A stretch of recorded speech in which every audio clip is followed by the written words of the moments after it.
October 2020. That's when I was sitting down on a chair right here talking about the rumors that Sony was possibly going to be upgrading the web PlayStation Store and essentially removing all of the PS3 stuff and back, including PSP, Vita, PS1 stuff, and then you could only purchase PS4 games and forward, including the PS5. Those rumors, not only did they become true, it happened shortly afterwards. So the whole process of purchasing games for the PS3 and all of that stuff became a little bit harder. And I remember when I made that video, a lot of people, myself included, were saying, well, okay, hey, you know what? At least they're keeping the actual store when you turn on the console, right? When you go there, that's still getting ready, right? Well, as I'm standing here, this is still a rumor, but unfortunately these rumors continue to become true, and I'm kind of upset about this, and I think that a lot of people are as well. So I thought, hey, I will channel my inner wrestling fan in many different ways and call Sony out and also just let this all out. I feel like I need to vent, so I'm hoping that by me doing this, it's almost like a therapeutic experience. So in this video, I'm going to be talking about the rumors that Sony is possibly going to be shutting down the PSP, the Vita, and the PS3 stores, and supposedly you will still be able to download patches and a couple of things like that, but you will not be able to buy games after a certain date. So before we talk about this lovely topic, consider subscribing, going down to the comment section, and let me know, what do you think about all of this, and why does it suck? Because I could talk about fancy stuff here, but it sucks. And to provide some context, I have an article here from Destructoid, who is crediting TheGamer. And it says, according to a report from TheGamer, the PlayStation Portable, Vita, and PS3 stores are going to shut down in 2021. So much for 2021, because I mean, this is just putting a damper on all of that. In the aftermath of such a move, people would no longer be able to buy digital copies of PSP, Vita, and PS3 games and content. They'd be inaccessible to new players. So hypothetically, after this date, you buy a PS3, you're like, oh, I never owned this console. I want to check out that beefy, sexy digital library. That's not going to be a thing that's going to happen. And guess what's going to happen? Those physical game prices, they are most definitely going to go up in price. So I'm just kind of thankful here that I own most of the games that I want. It's not official yet. The Gamer source believes Sony will make an announcement by the end of this month, but the closure dates are expected to be July 2nd for the PSP and the PS3 and August 27th for the PlayStation Vita. If these rumors are to be believed, I feel like for me as a gamer, I've talked about different topics, including the physical versus digital whole process, and I am definitely a physical gamer. And look, I could talk about a lot of things. If this doesn't validate the necessity and need for physical media, I don't know what, because the whole concept that you're going to have a box that, yeah, you will hypothetically continue to be able to download games that you previously purchased. Let's hope that's the case, or patches. But look, in October of last year, we were talking about the store. We're talking about this in March. Can you imagine what could happen possibly in 1 to 2 years' time? Maybe Sony goes, hey, you know what? I'm just going to get rid of all of that stuff. And maybe some games will eventually be unplayable. Does that seem unreasonable or unreal or improbable? Yeah, but you know what also seemed improbable? This actually happening, because yeah, the Nintendo Wii store was shut down, but I don't think that when anybody talked about the Nintendo Wii, even though we did have things like the Virtual Console and all of that stuff, I don't think people associated Nintendo and the Wii in particular, even to this day. It's like the Nintendo Switch online service is there, but people don't really think about Nintendo and online one-to-one, even with the GameCube, even with the Wii U, even though I love the Wii U and DY and all of that stuff. But with the Wii, I think people let it slide, as painful as it was. But think about the fact that the Xbox 360 and the PS3 were definitely the transition to like high definition and online stuff is the expectation, not an optional experience. It's thanks to this generation that we got the rise of independent games like Bastion and all of those incredible games. It's thanks to those stores. Let's not forget that when the PlayStation 3 store began, we've seen kind of like 3 different faces of it. The first one, they didn't even have like an actual store. It would transport you to a browser. in the actual console, if you didn't own it, it was like a horrible UI, and then that's where you would buy it. Eventually, we got the more familiar PlayStation Store that I think a lot of us experienced for a long time. And then once we got the PlayStation 4 store, they actually reverted back on the PS3 and gave it an overhaul. And by overhaul, I mean, like, look, if you own a PS3 and you've been to the store, you know it sucks to browse. It is slow. It has very little genre browsing experiences. And guess what? It's so bad, a lot of people are maybe not even tempted to browse it. So maybe Sony's going, oh, well, people aren't browsing it, so I guess I'll shut it down. You know what this reminds me of, which it is also included? The Vita. I owned a PlayStation Vita. I freaking loved my Vita, and we still have the Assassin's Creed wide model with a sexy OLED screen. Sony has said historically, oh, the Vita was a failure because consumers did not adapt it. That is bullcrap. The Vita was a failure because Sony made the memory cards far too expensive, inaccessible. The fact that you had to separate a budget, not just for the console or the handheld, but that, and it was a significant price. Like some of those memory cards were like $100. And then the other thing that frustrates me so much is like, look, I talked about the fact that to this day, you know, I can put in a DVD movie on a PS4 and it will be red. So there's a healthy transition. I mean, obviously you can't put a VHS movie, right? But that doesn't help my example. But with DVDs, you can put that on your Blu-ray player and it will hypothetically work, unless some don't, and then I just look dumb. But generally speaking, they do work. So nobody bats an eye at that, right? DVD, Blu-ray, there's 4K Blu-ray players, but then that's also backwards compatible with Blu-ray. With the PS4, you can't put anything back.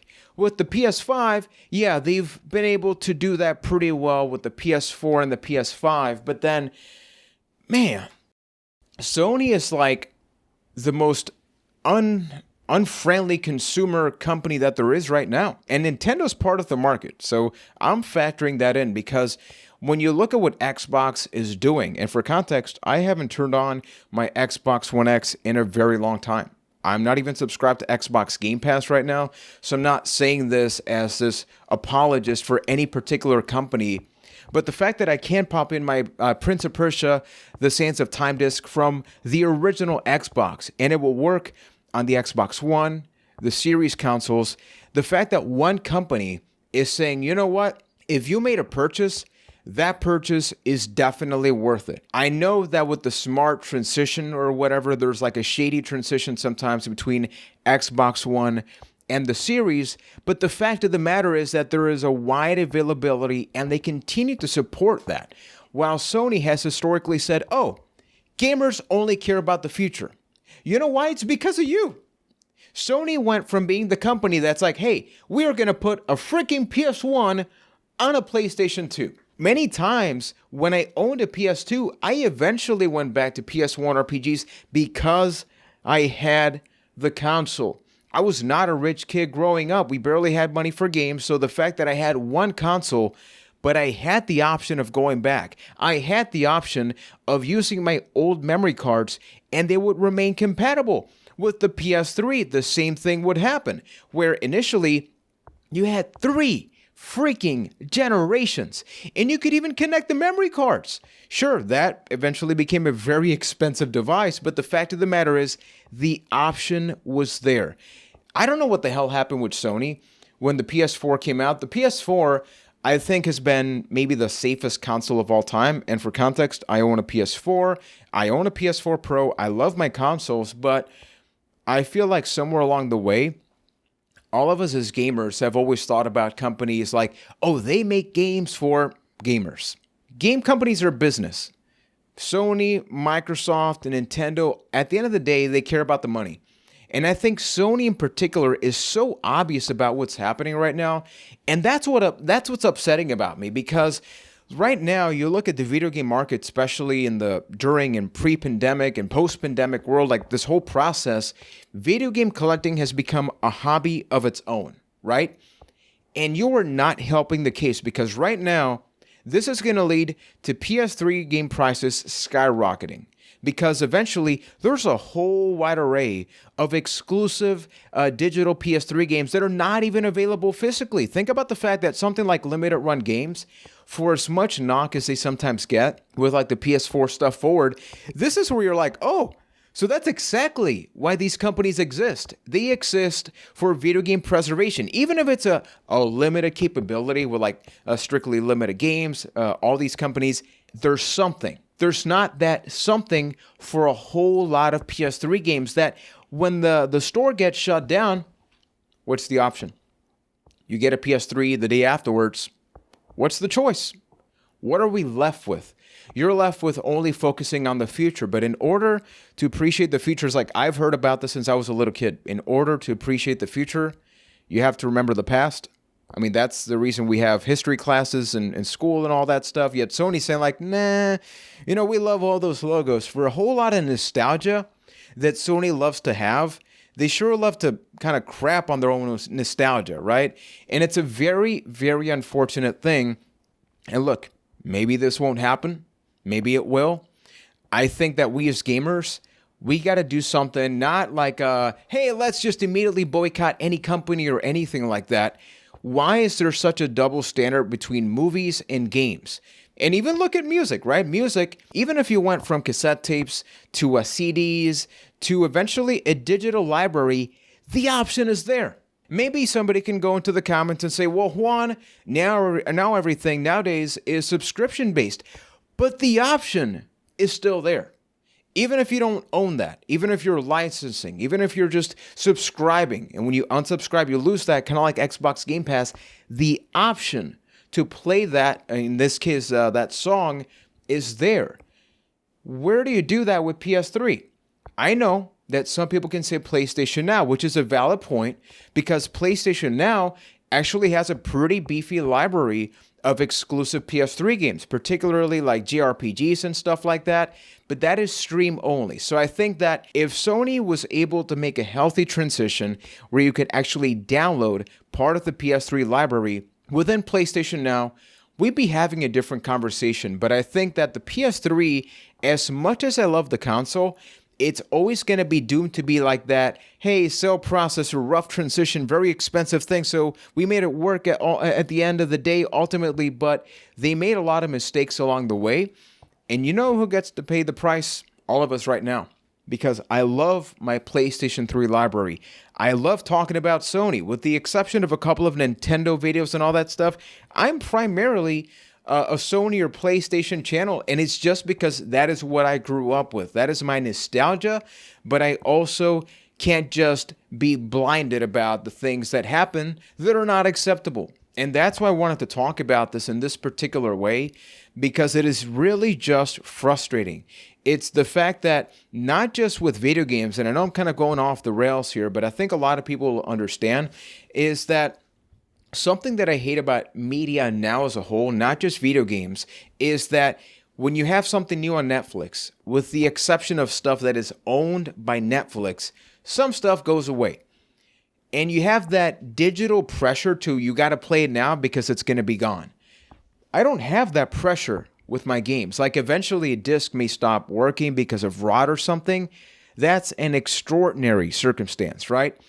But now, think about all of us right now. My instinct when they announce that will be happening would be like, well, okay, so do I make a budget and buy a couple of games that I maybe would never even play, but after supposedly July 2nd, that's not going to be a situation. I'm not going to have that option. You are removing that option from me, and that right there is what truly, truly does upset me. And if this doesn't happen and it's a fake rumor, then Sony, my bad. Sony, I'm sorry, mano. Podemos hablar después con calma. Es que me dijeron en la calle, estaba por ahí. Like, I am so sorry. And no. Seriously, it sucks regardless, because I think this opens up Pandora's box for other companies to do things similarly in the future. And it's not like there's a lot of options, because we're talking about three main companies, and Nintendo has definitely just gone the whole subscription. You get access to NES and Super Nintendo. Microsoft is going with Game Pass, and Sony is saying, hey, F you. That's pretty much what they're saying. So I would love to know what's your take about this. What do you think about me actually standing up and showing that I am a human being, people? Is this the first video that I do standing up? No, I think I did that a few times in the old apartment. And people, I know the irony of me talking about this topic while wearing a shirt that says, just because I buy games doesn't mean I play them. This could be a possibly future shirt from the PlayerJuan merch store, so be on the lookout for all of that. But yeah, I would love for all of you to go down to the comments section and letting me know that in addition to Waluigi not having his own game being the most insulting thing in video game history, where does this rank with all of you? I would love to see all of that. And if you're tuning in for the first time, I'm a human being that can apparently stand up. And if you like what I do, make sure to subscribe. Hit me with that thumbs up. I also have a Let's Play channel that I don't talk about too much, but if you just want to have laid back conversations right now with me, there I have videos about X-Men, Mutant Apocalypse, and a couple of other retro games, particularly from the Super Nintendo right now, so you can check that out over there. And up until next time, thank you for watching and supporting, and I will catch you on the next video. So take care, everybody, and Sony, please let that be a fake rumor.